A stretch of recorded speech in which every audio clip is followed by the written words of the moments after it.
দুর্গম গিরি কান্তার মরু দুস্তর পারাবার হে, লঙ্ঘিতে হবে রাত্রি নিশীথে যাত্রীরা হুঁশিয়ার। দুলিতেছে তরি ফুলিতেছে জল, ভুলিতেছে মাঝি পথ, ছিড়িয়াছে পাল, কে ধরিবে হাল, আছে কার হিম্মত?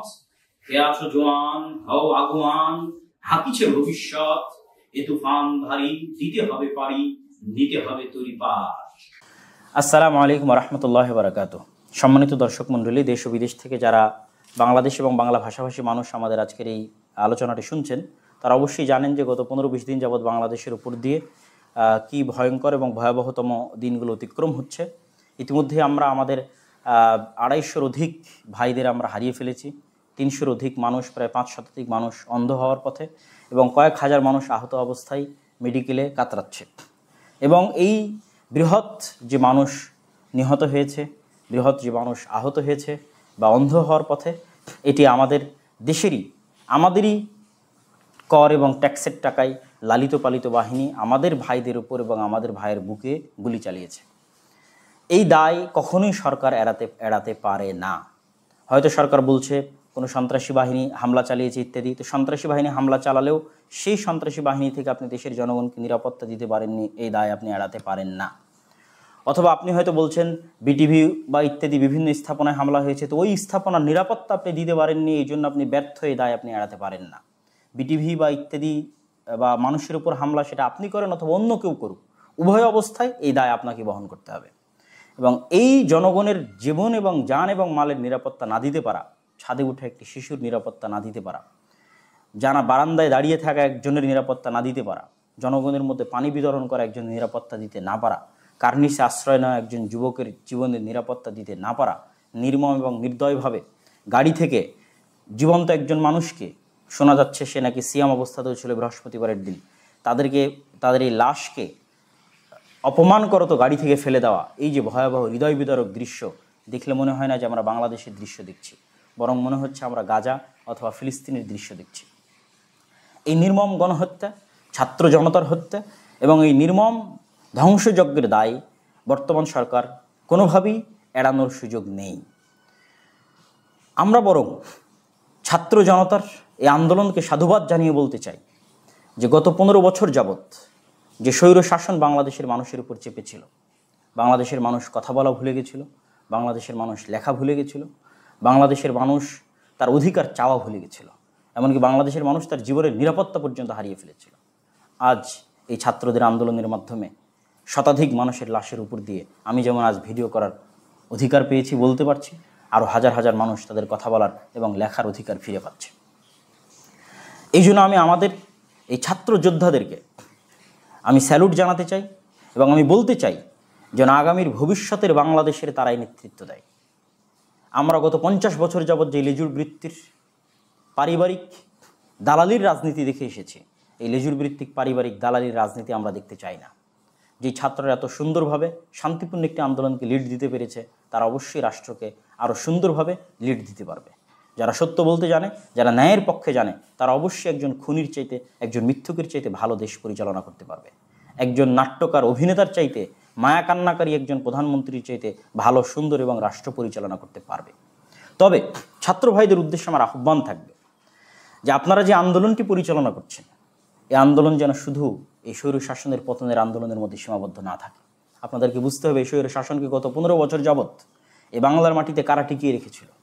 সেই ব্রাহ্মণ্যবাদী, সাম্রাজ্যবাদী, আমাদের প্রতিবেশী স্বরূপ মালিক যারা 1971-এ তৎকালীন প্রবাসী সরকারের প্রধানমন্ত্রী তাজউদ্দিনের কাছ থেকে 7 দফার গোলামির চুক্তিতে স্বাক্ষর করিয়ে নিয়েছিল সোভিয়েত ইউনিয়নে বসে।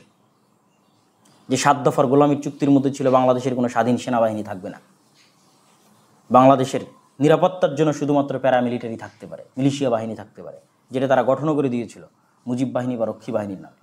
বাংলাদেশের নিজস্ব স্বাধীন কোনো পররাষ্ট্রনীতি থাকতে পারবে না, বাংলাদেশের পররাষ্ট্রনীতি তারা কন্ট্রোল করবে। আমরা জানি গত 15 বছর যাবৎ বাংলাদেশকে সেই দাসত্বের জিঞ্জিরে আবদ্ধ করা হয়েছে।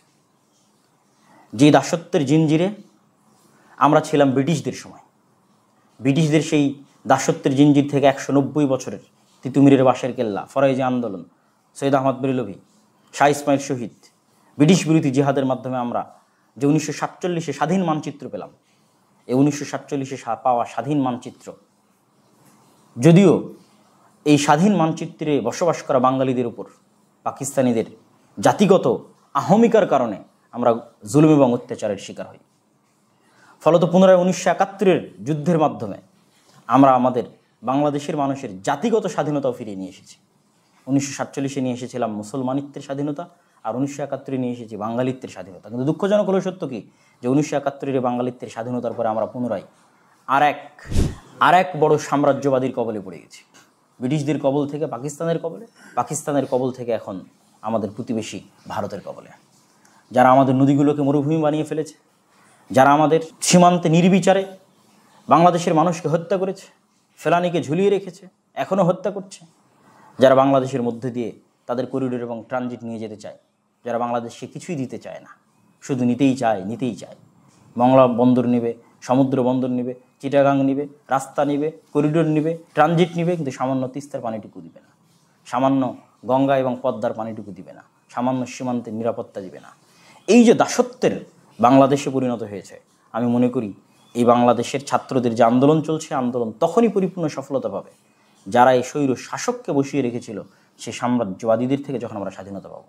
সেই দাসত্বের যে চুক্তিগুলো আছে, এই চুক্তিগুলো যখন ছিন্ন ভিন্ন করে দেওয়া হবে এবং স্বাধীন পররাষ্ট্রনীতির উপর যখন এই বাংলাদেশ প্রতিষ্ঠিত হবে। যে বাংলাদেশের স্বপ্ন দেখেছিলেন শেরে বাংলা একে ফজলুল হক, তিনি চাননি যে আমরা ভারতের সাথে যাই অথবা পাকিস্তানের সাথে যাই, কিন্তু কলকাতার দাদাবাবুদের কারণে তাকে নিজের মুসলমানিত্ব রক্ষা করতে পাকিস্তানের সাথে সম্পৃক্ত হতে হয়েছিল। কিন্তু তিনি চেয়েছিলেন স্বাধীন বাংলাদেশ, যেখানে হিন্দু মুসলিম সবাই বসবাস করবে, সমান অধিকার পাবে, সাম্য এবং ন্যায় বিচার পাবে।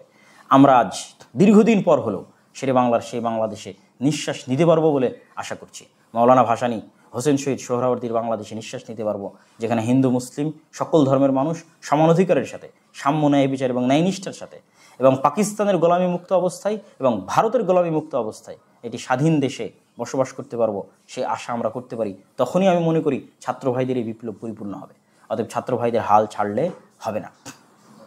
এবং যারা বলে যে বাংলাদেশ কখনোই তার পার্শ্ববর্তী বিশাল দেশের সহযোগিতা ছাড়া চলতে পারবে না, তাদের উদ্দেশ্যে বলতে চাই, বাংলাদেশকে আল্লাহ সুবহানাহু ওয়া তাআলা যে বড় বড় নিয়ামত রাজি দ্বারা ঘিরে রেখেছেন, এই নিয়ামত রাজি পাক ভারতের এই দক্ষিণ এশিয়ার আর কোনো দেশকে আল্লাহ সুবহানাহু ওয়া তাআলা দেননি। হিমালয় পর্বত থেকে নেমে আসা প্রায় 90 নদীগুলোর 90% বাংলাদেশের মধ্যে দিয়ে প্রবাহিত হয়েছে। এত উর্বর ভূমি এই দক্ষিণ এশিয়ায় কোনো দেশে নাই। আমাদের সমুদ্রও কানেক্টেড আছে, আমরা ল্যান্ডলক নই। সুতরাং এই দেশের স্বাধীনতার জন্য, এই দেশের নিরাপত্তার জন্য, এই দেশের উৎপাদন সক্ষমতার জন্য যা প্রয়োজন তার সবই এই দেশের আছে।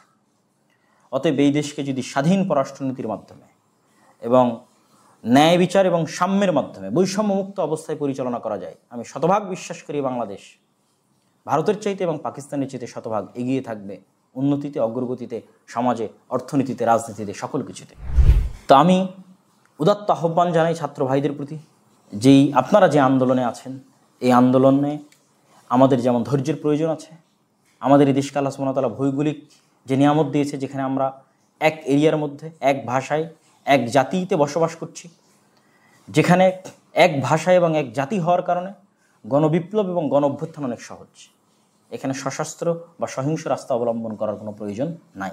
অতএব সরকার যতই নাটক করুক, যতই জঙ্গি নাটক তৈরি করার চেষ্টা করুক, আমরা যদি ধৈর্য ধরে থাকি এবং শান্তিপূর্ণ আন্দোলন অব্যাহত রাখি, তাহলে গণ অভ্যুত্থানের মাধ্যমে, গণবিপ্লবের মাধ্যমে এই দেশে গত 50 বছর যাবৎ মুক্তিযুদ্ধের যে চেতনা বিক্রি করে ভারতের তাবেদার এবং দাস রাজ্যে পরিণত করার চেষ্টা করা হয়েছে, সেই দাসত্বের অবসান হবে, স্বৈর শাসনের অবসান হবে।